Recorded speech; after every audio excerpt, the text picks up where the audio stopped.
Hello, everybody. Hello. I'm the one who's between you and the beer. So,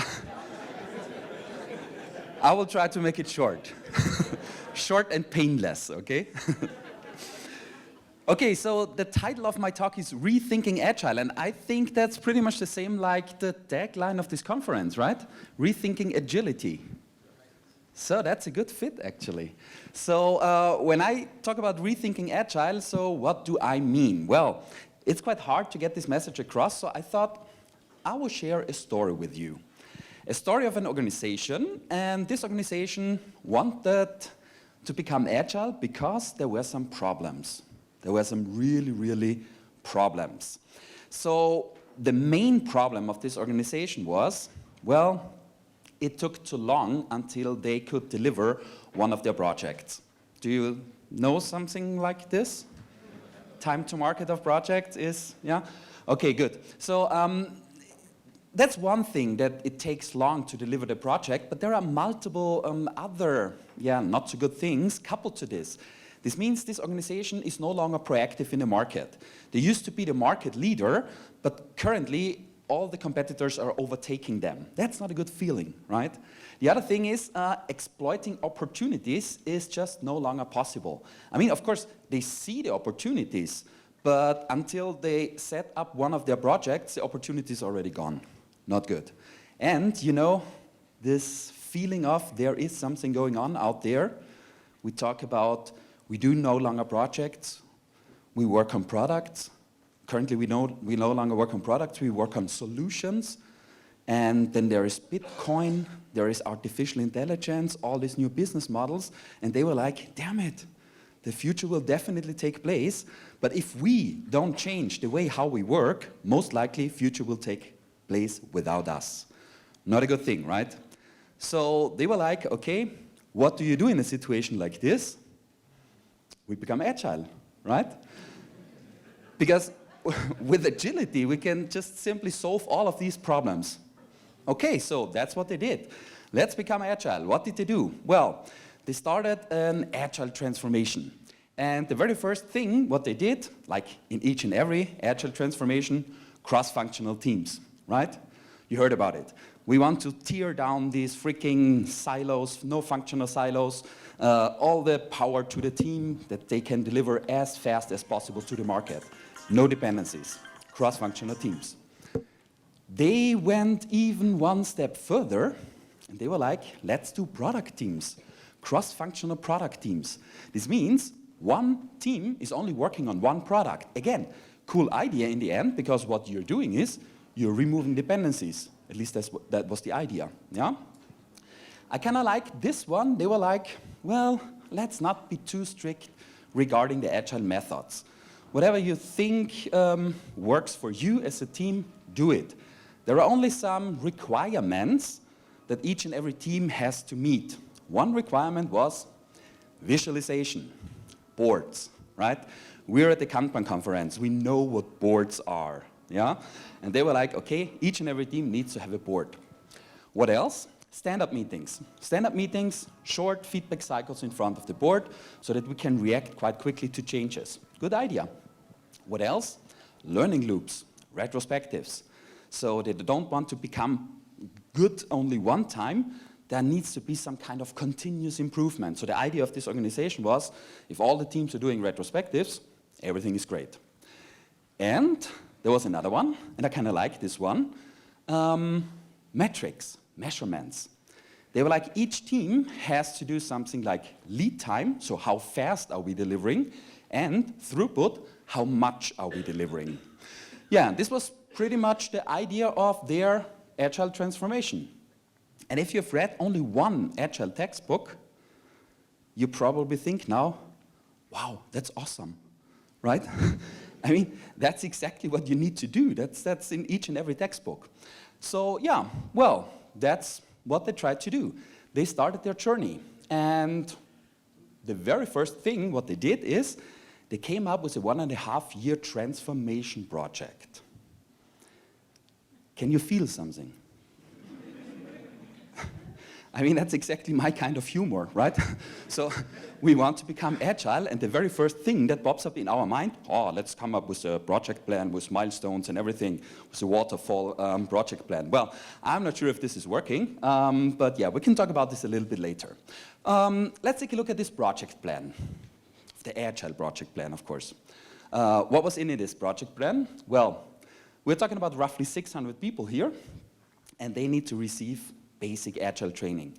I think you've already heard about this. Agility is not so much about the practices. Agility is a lot about the mindset.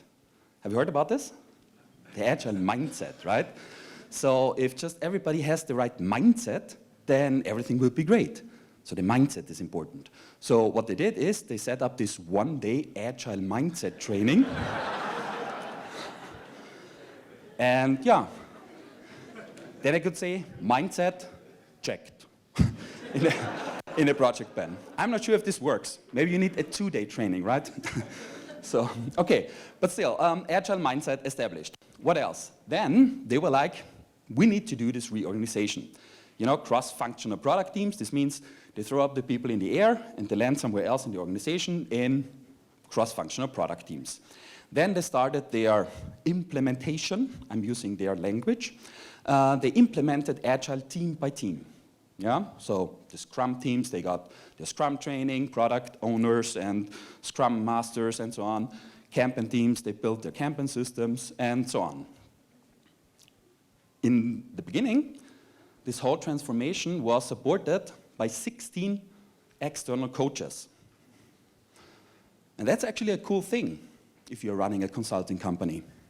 So, because you can bill a little bit to these guys. But if you take a look what they are doing, I mean, we're talking about 600 people, and if 600 people are receiving all these training classes, I mean, you have a little bit to do, right? They were also like, okay, we need to build up internal capabilities. So 11 internal agile coaches were somehow established. And again, it's not a bad idea.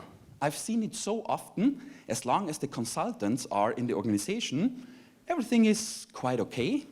But then when the consultants are leaving, the people are like, oh, now we can switch back to normal. So, but you don't want that people do normal work again if you invest so much money here. Yeah? Yeah, well, that's basically what they did. After roughly a year, they reported that 80% of the teams were fully transformed. Nice, right? It reminds me a little bit of Star Trek. Are there some Trekkies in the room? Yeah, the Borgs? You're assimilated. So, yeah, the agile assimilation took place. So, what does this mean? Agile is assimilation. They could tick quite a lot of these boxes in the project plan. Yeah, we're doing retrospective, we've seen a board here, stand-up meetings, everything great, metrics, check. And then they were like, metrics, check, yes.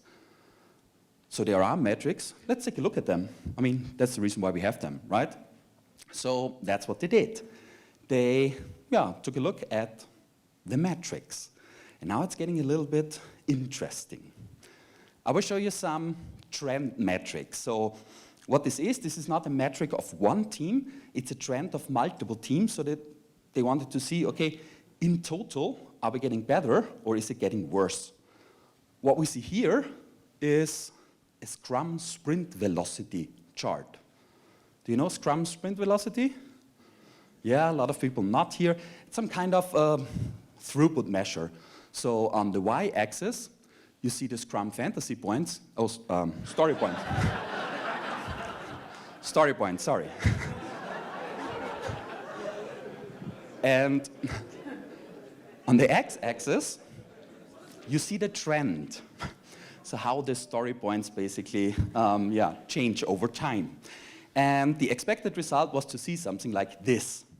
In the beginning, not a lot of velocity. I mean, it's a new team, new way of working, and so on. But there's a steep increase in velocity. Then it somehow flattens out, but there's still some increase because we are doing retrospectives, so everything will be fine. That was the expected result. The actual result looked like this. And I was like, that's somehow strange. So what's going on here?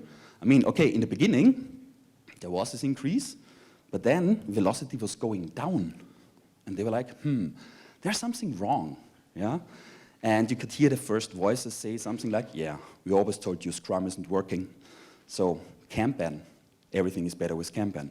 So I have some Kanban metrics here with me. That's, again, a trend chart, multiple teams, and we're taking a look at the lead time. So how fast are these teams delivering? And the expected result was, of course, to see something like this. And that's the minimum you should see. I mean, have you read one of these Kanban case studies? Teams delivering 2 times faster, 3 times faster, 10 times faster, everything is possible. So this is the minimum we need to see, right? What was the actual result? It looked like this. Then they were like, damn it, what's going on here? That's really strange, right? So, well, we need to be a little bit careful. What we see here is, these are metrics of teams that did not exist before.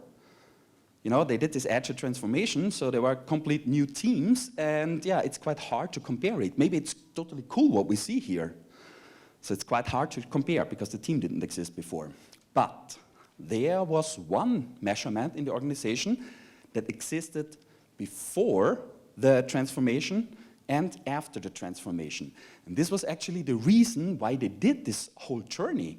This was the time to market of their initiatives, of the projects, right?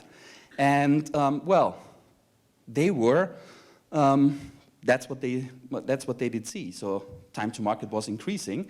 And that's actually the reason why they did this transformation. And they wanted to see something like this. Time to market needs to go down, right?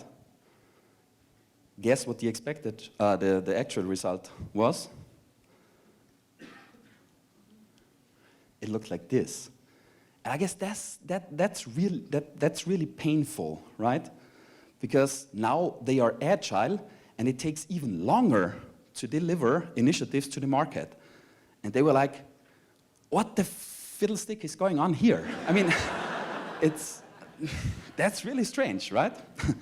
And well, this was more or less the reason when they called me.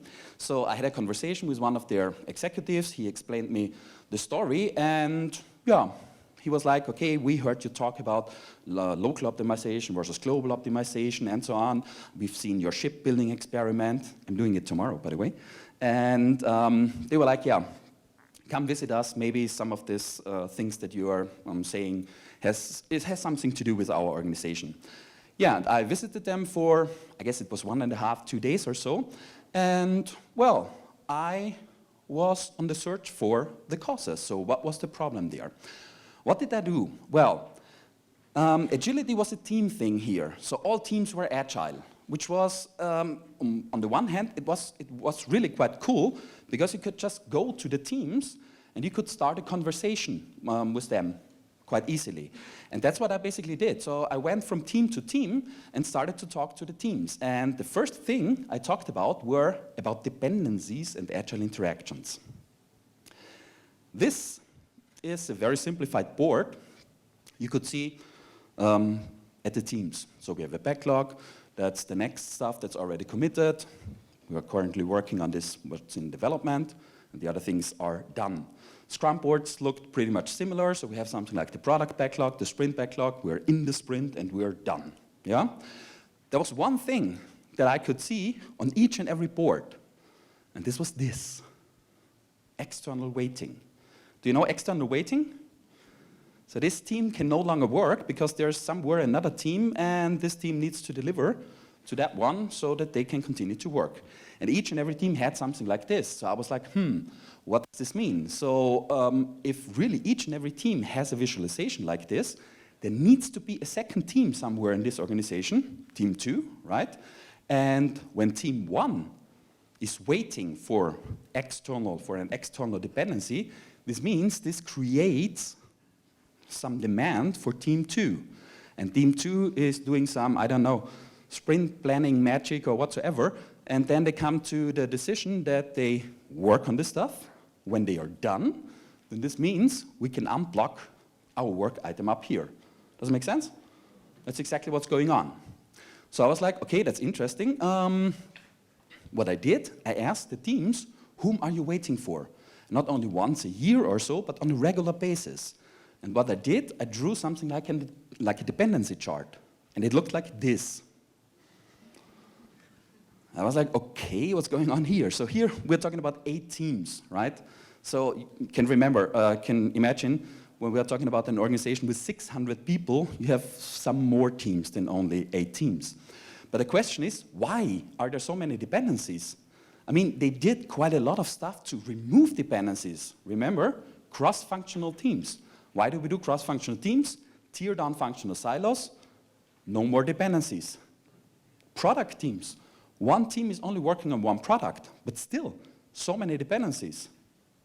Interesting, right? So there are multiple reasons. I guess the 3 most important reasons, at least from my point of view, was the following. Well, yes, it's true. We're talking about product teams. This means one team is only working on one product. However, multiple teams are working on the same product. And, surprise, surprise, there are dependencies, right? What else? The products were not completely independent. I guess you know something like this, right?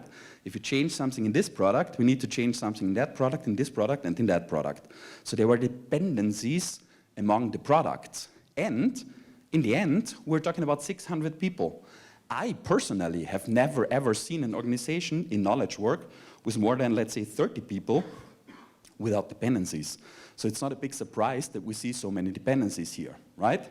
And, well, whenever I think of dependencies, there pops up a picture in my mind, a picture from a keyboard.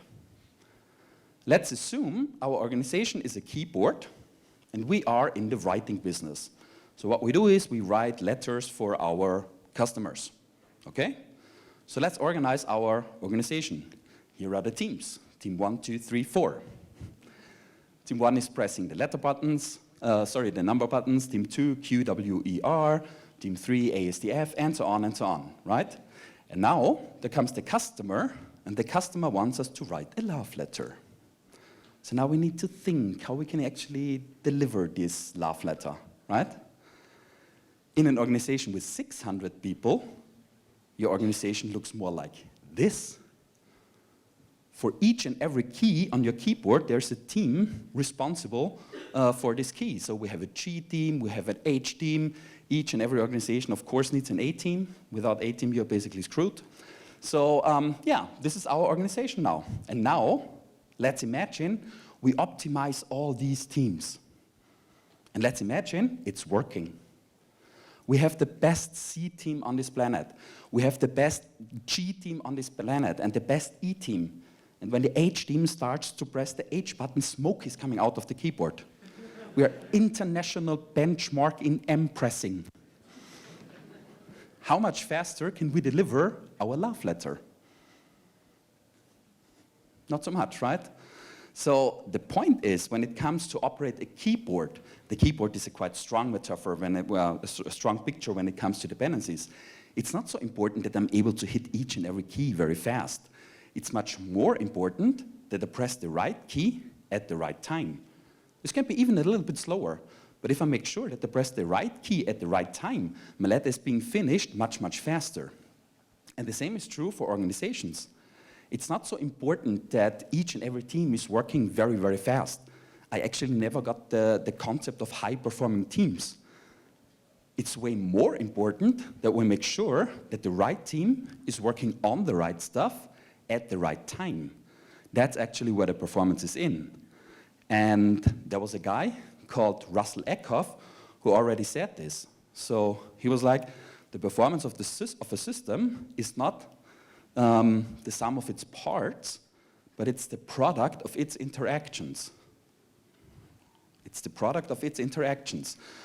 What does this mean? So if we take an organization and tear it apart so that we are, we end up at the single parts, and the single parts are the teams, okay? And if we optimize the teams, we are optimizing more or less the sum. But the sum is not what makes the system perform, which increases the system performance as a whole. What we need to do, we need to pay attention on the interactions. So what does this mean? This means, if we take this and rephrase it in terms of agility, agility of an organization does not mean that we have a whole amount of agile teams. Agility of organizational agility means that we have agile interactions between the teams. So we need to optimize or make the interactions between the team agile. And that's something that did not take place in this organization. This organization was like cross-functional teams. With cross-functional teams, we get rid of the functional silos, and when we no longer have functional silos, we have no more dependencies. But the problem is, that's not enough. This organization, it's true, they teared down the functional silos, but they went from functional silos to cross-functional silos. And that's not so much better. So the point is it's not so important how the team setup is. It's way more important that we somehow drill agile interaction holes into the walls. So we need to tear down the walls. That's what it means to establish agile interactions. And this is something which they did not take care of at all. So this was my first finding. There were no agile interactions between the teams in this organization. This was finding number one, and I have 3 problems with me, and I will stay in the problem mode, and then after the problems I will switch to some solutions, okay? So first thing, no interactions between the teams. What else? I continued to talk to the teams. So now I was talking about the flow of work. So again, this is how a team board looks like. So I was challenging, is this everything in terms of flow, what's really going on in your organization? So I was like, okay, you're developing, and after development, you're done. This means the customer is completely happy and everything is great. And they were like, well, no. After development, we have to do integration. I was like, okay, so let's come up with another column here, waiting for integration. I mean, that's the reason why we have these boards, right? We want to make stuff visible. So, okay, you are developing, then you are integrating, and after integration, the customer is completely happy. And they were like, well, no. After integration, of course, the customer needs to accept this, so there's some acceptance phase. Okay, so let's come up with waiting for acceptance. But now the customer accepted it, so he is happy, right? They were like, well, no. You know, we have these releases and so on, and it needs to fit into one of these release windows, and when it's in this release window, then we can actually deliver it. Waiting for release. Okay, I mean, that's good information to have, right? The cool thing is, if we see something like this on the board, we can start to ask questions. And my question was, how long does this take? And this was the answer. On a monthly basis, they are doing the integration work, and 4 times a year, they're doing acceptance testing and releasing. We want to improve time to market for our initiatives. Do we have an idea what we could do? Yeah, there's more than only develop. But I wasn't happy here. I was like, okay, that's the downstream. We know a lot of solutions to the downstream, continuous integration, continuous deployment, continuous delivery, continuous everything. So we can somehow solve this sooner or later. But what's going on in front here? So there's the backlog. So in the backlog, there's the great vision, the great idea, and then you start hacking. And they were like, well, no. That's, of course, only the development backlog. Oh. It's good to know, right? So if there's a development backlog, is there something else going on before? Yeah, sure. Before we start to develop, we of course need to analyze it. Okay, that's good information to have. So let's come up with more columns on the board. So we have something like the product backlog, then we do some analysis work, then we are in the development backlog, then we start to develop. So in the product backlog, we have the great idea, and then we start working on it. They were like, well, Actually, our process looks more like this. So we have a pool of new ideas, then we're doing some kind of triage, like in an emergency room, right? Then we're writing a rough business concept of these projects. Then we are waiting for the steering committee. Then we are writing a detailed business case, which again is waiting for approval, and then we are in the backlog. So if we zoom out a little bit, the process looks like this. And I kind of like these boards, because now we can again ask, how often does this take place? And that's what I did. And the answer was this. On a monthly basis, they are doing the triage. 4 times a year, the steering committee is meeting, and once a year, yearly budgets. Once a year, they are approving detailed concepts. We want to improve time to market of our initiatives. Do you have an idea what we could do if we take a look at this? Yeah? They also had an idea. Their idea was development. Problem discovered. We blow in some agile fairy dust here and we're so fucking agile, it's just awesome, right? Well, no. Sorry to disappoint you. This has nothing to do with agility, with business agility, right? I mean, if you put in some, I don't know, agile magic in this small development box here, that's maybe agile software development. Fair enough, all good. But this has really nothing to do with business agility. This organization acts lame on the market like before, so there's really no change at all. And, well, this was basically my second finding in this organization. There was a huge value stream, and there was totally no end-to-end management of this value stream. They only optimized one little wheel in this whole thing. Not a good thing. Problem number 2. Problem number 3. What was problem number 3? Well, about the strategic portfolio. Before we talk about the strategic portfolio, we need to talk about something else. Let's go back to the teams. The team boards, there were numbers on the columns of the team board. What are these numbers?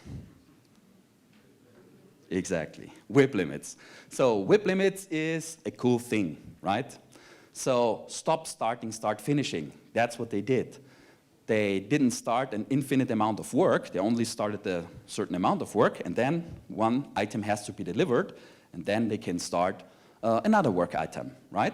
So they created focus, which is a cool thing. The Scrum teams, maybe they didn't have explicit WIP limits, but they limited somehow the WIP in their time box, in the sprint, like they had 3-week sprints, and the Scrum team only committed a certain amount of work for these 3 weeks, and no more work was added in the sprint. This is something, you can compare it to WIP limits, okay? It's focus for 3 weeks. And why am I talking about this? Because WIP limits are awesome, right? So WIP limits are definitely the best thing mankind ever invented, because switching overhead goes down, cost of delay goes down, delivery risk goes down, predictability goes up. There are so many great things when it comes to limiting the work in progress, right? And there's another thing, you can see it here, bullet number 2, cycle time goes down and time to market goes down. And the cool thing is, you don't have to believe it. There is Little's law. And Little's law is a mathematical proof. And mathematical proofs are kind of sexy, right? I mean, they're sexy because you can't do anything about it. It's like gravity, right? Back again. So we can't do anything about it. And it says cycle time goes down and time to market goes down when you're limiting your WIP. These guys, they were limiting the WIP. We have seen it. They really did WIP limits. However, time to market of the initiatives went up. So did they just falsify Little's law? Well, no. there was another thing going on in this organization. We need to take a look how they actually, what they actually limited. So they were working on, oh, sorry. Sorry, my fault. So time to market was not going down. Why was it not going down? Because I would say there's a fine print when it comes to limiting the work in process. And I guess the fine print, maybe 99% of the organizations haven't read the fine print of WIP limits. So I have it a little bit bigger with me. That's the fine print of WIP limits. The point is, you need to focus or you need to limit these work items where you want to see the benefit.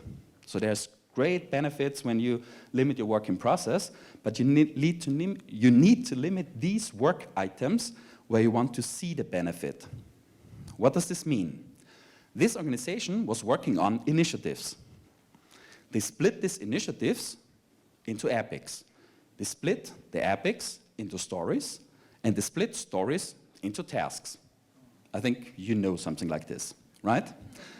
Okay, so we need to limit these work items where we want to see the benefit. We want to improve time to market of initiatives. What do we need to limit? Exactly, initiatives.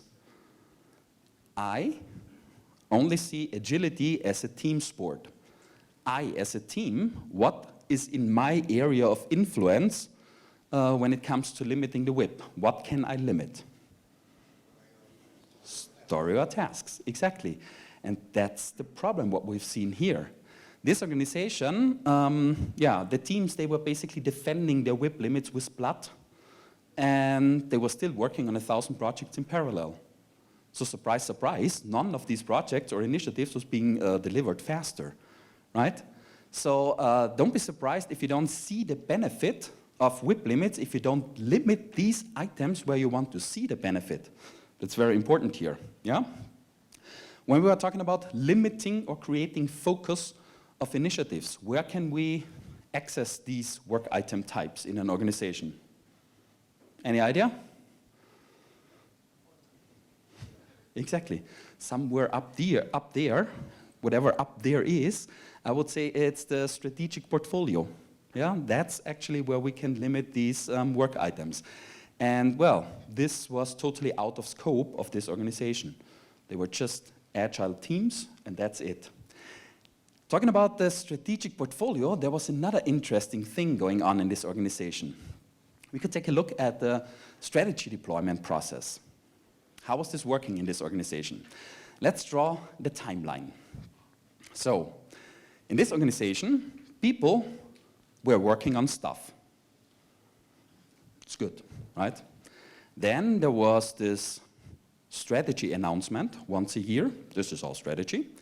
And the consequence was that people were working on stuff. So, kind of. But then, there was the end of the year approaching. You know, end of the year, and people were like, oh, damn it, there was this strategy. Now we need to somehow justify what we did to fulfill the strategy. So what did they do? Well, they created a file, strategyfulfillment.pptx. And what they basically did is, they did some kind of backward mapping of the strategy, right?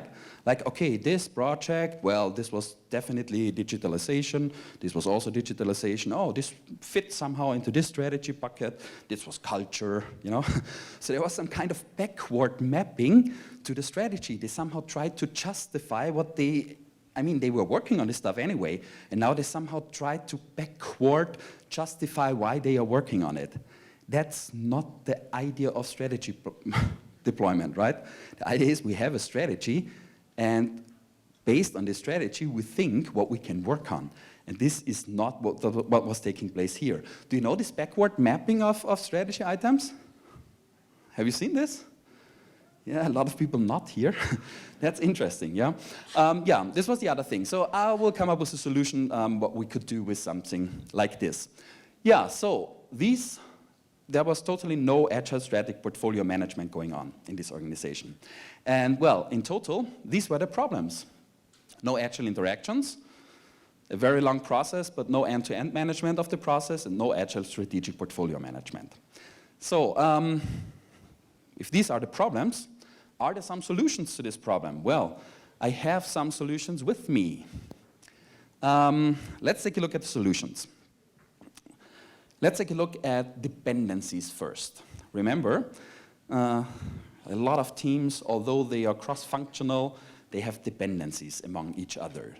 So what have we done? Well, remember, one problem was we have product teams. This means one team is working on one product, right? But multiple teams are working on the same product. So what did we do? Well, we basically built product boards. We zoomed out from the team level and we built product boards. What does this mean? Well, we identified which team is working on what product. So let's assume these 3 teams are working on product 1, right? So what we did, we basically locked these 3 teams into a room for a day, and the challenge was figure out how you guys work together. And they came up with a product board. So they built a product board where you could see how these teams interact with each other. And yeah, that's basically what we did for all the products in this organization. So I guess one really important thing is do not optimize organizational structures. As a customer, I'm totally not interested in organizational structures. Don't optimize organizational structures. Optimize value delivery. As a customer, I'm interested in value delivery. I am, for instance, a Netflix customer. What I want to do is, want to watch movie. Full stop. That's what's important for me. I don't care if you have squats, stripes, whatever. I don't care about this, right? What can you do to optimize value delivery? And well, yeah, we built these product boards. And the point is, when you have these product boards, you now see all the dependencies between these teams, which is actually a good thing.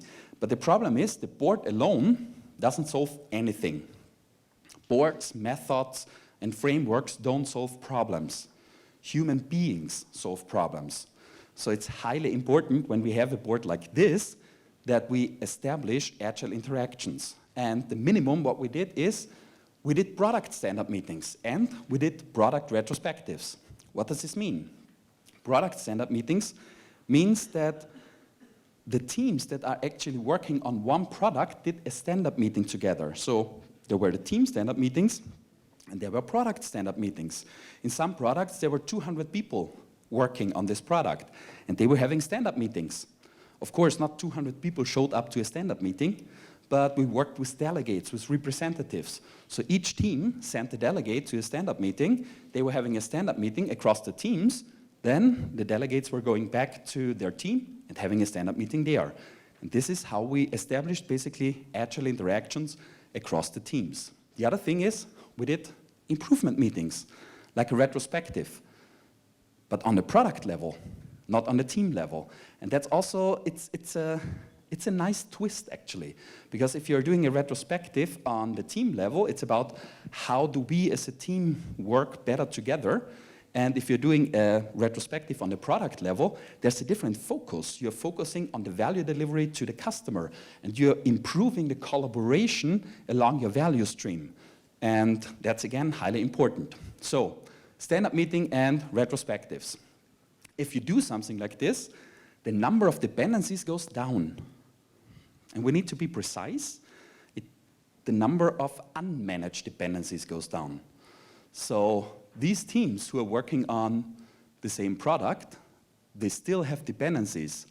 But there is an agile interaction established so that they can manage these dependencies on time. So they meet twice a week in front of this board. Does it make sense? All right, there are still some dependencies remaining. Dependencies between the products. Remember, there were dependencies between the products. When we change something in this product, we need to change something here and there and here and there. And what did we do to overcome this issue? Well, we built something what I would call an operational portfolio today. And yeah, so we could basically manage the dependencies across the products. How did this work? Well, we basically identified what are the dependencies between the products. And for those products where there were a high amount of dependencies, we basically built another board. And now you can see in the swim lanes, you have product 1, 2, 3. And now you can manage the dependencies across the products. To be honest, most of the time we didn't build a new board because the product boards, they were already there. So what we basically did, we put these boards where there were a lot of dependencies together in one room. And then you also see all the dependencies across the boards. That's easier, you don't have to build boards again and again. So operational portfolio board. Now we can manage dependencies across the products, but the point is we need to manage dependencies across the products. So it's again about establishing the agile interactions. So what we did is portfolio stand-up meetings and we did portfolio retrospectives. So again, as a minimum of feedback loop where people get together and manage dependencies and improve. This was basically the first thing what we did. The second thing, remember this very huge board, this end-to-end value stream that basically wasn't there. So what did we do to address this? Well, the solution is really easy. If I write it down like this, we just brought business on board and we simplified the upstream. We just brought business on board, took us almost 2 years. So this organization was a typical, I mean, let me put it that way, they didn't grow up with computers.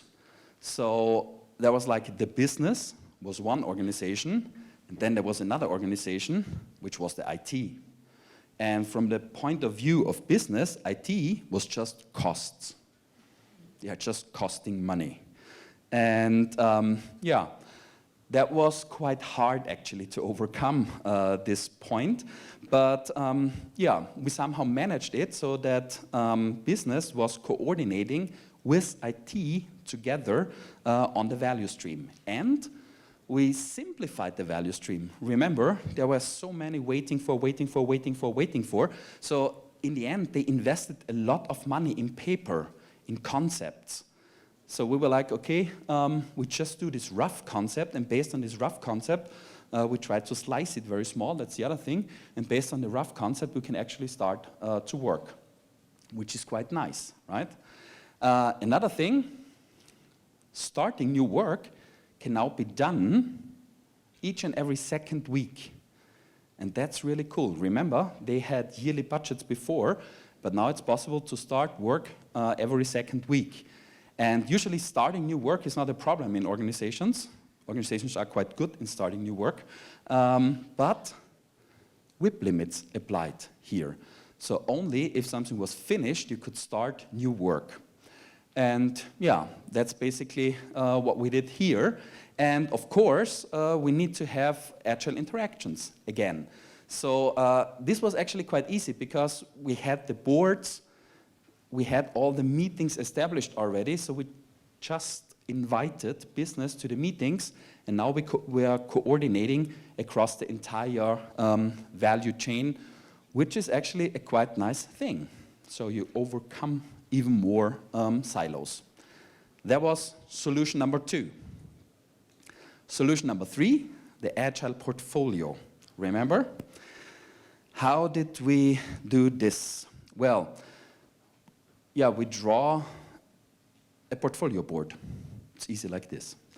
So, but how did we approach this? You know, there were multiple problems. One thing was that there was this backward mapping of the strategy. We tried to overcome this, and by overcoming this, we basically built the strategy board. So there was this backward mapping going on, and we wanted to have a forward mapping. So what does this mean? We have the strategy here, okay? And based on the strategy, we derive actions. Actions means that's actually work we need to work on in order to fulfill the strategy. That's important, yeah? And then we measure our outcome. So are we actually improving like we want to improve? or are we actually fulfilling the strategy?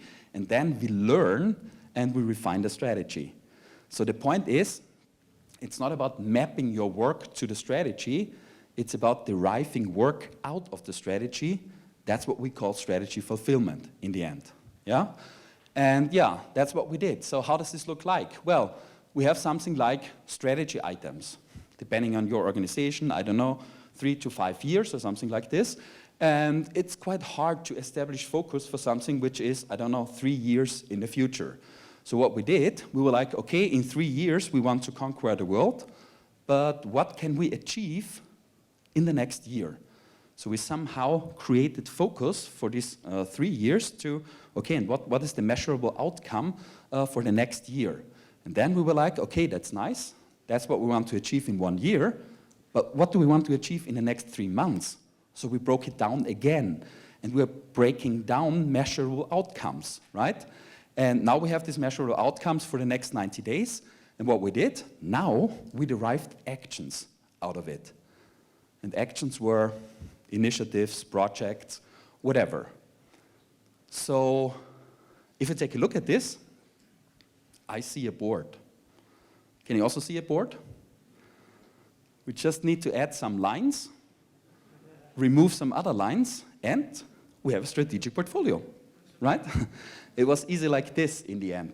So yeah, strategy item, here the measurable outcome, there's a scale from 0 to 100% so that we can always see, okay, how much of the outcome did we already achieve? 90 days. And here there were the actions, and on the portfolio board, the actions, they were, yeah, quite easy. It was like not started, in flight, measure success. And that's pretty much it. So yeah, this was the strategy board that we built in this organization. And as I already said before, we need to create focus. And that's what we did here. Focus from 3 years to 5 years to 1 year, break it down to 90 days. And then actions, which derives this. This means you're making the funnels smaller and smaller.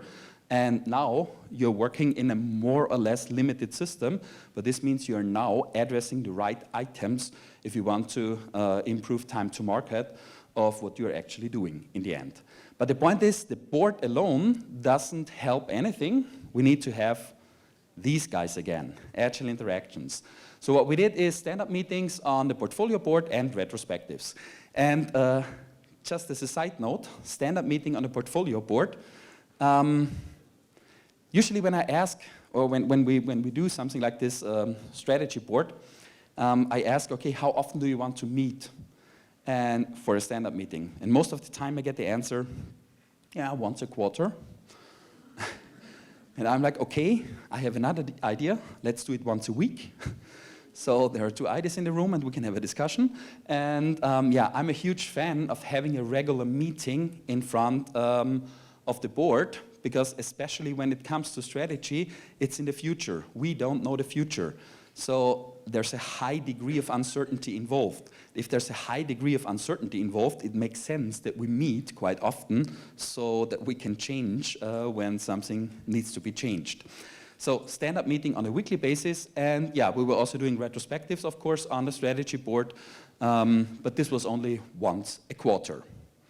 Yeah, and these were actually the problems and some solutions I tried to sketch.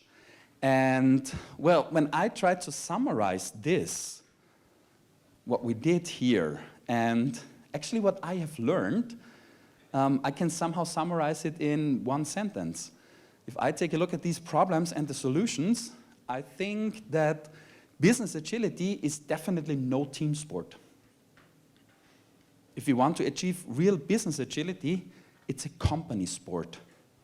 You cannot become, or your business cannot become agile with agile teams. That's not enough, full stop. So when we talk about company sport, what does this mean, company sport?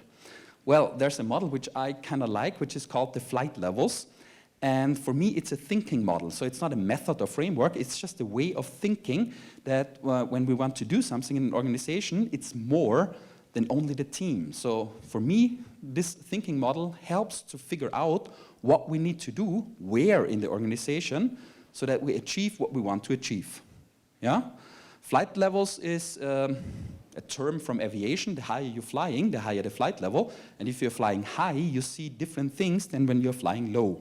And it's not about better or worse. I mean, if I want to go to New York, it's maybe a good idea if I fly quite high, but if I want to do a sightseeing tour around Sao Paulo, it's maybe better if I take a helicopter and fly quite low, right? So it depends on what I want to achieve.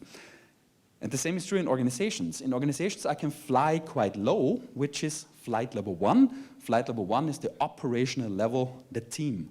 Teams who are really doing the operational stuff. We can make teams agile, right?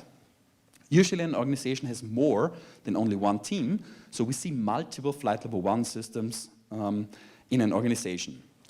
Often it's the case that one team alone cannot deliver 100% of the customer value. So multiple teams need to coordinate.